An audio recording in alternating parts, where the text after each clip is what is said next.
Today I'm here to talk to you about student-created assessments. Traditionally in the classroom, we use the process of differentiation to take the learning materials and kind of mold them around our students' needs.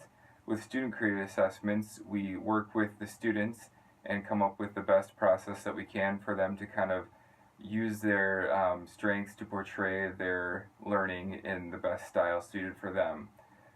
Traditionally, there are four types or a few types of assessments. There's diagnostic, norm referenced, criterion referenced, interim benchmark, and then the classic summative and formative assessments.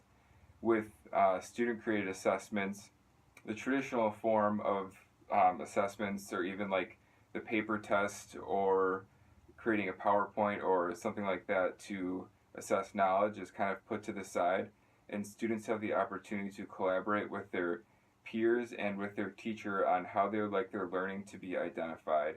Um, Students can first be introduced to previous rubrics, which is helpful for them to kind of identify how they've been assessed in the past and how they can use those skills to create a new rubric.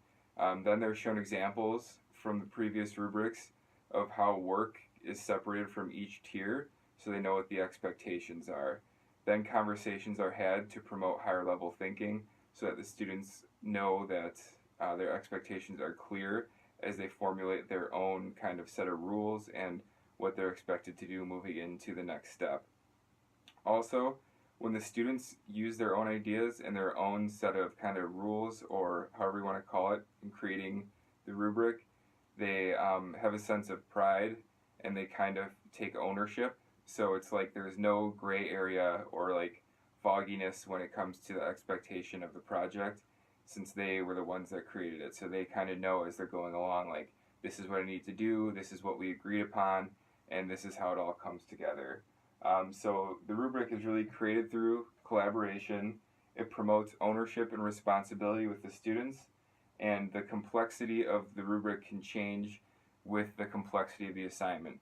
So anything can start from like a simple, checklist to was this criteria met, to a multi-tiered rubric with different forms of assessments and different forms of things that you need to accomplish.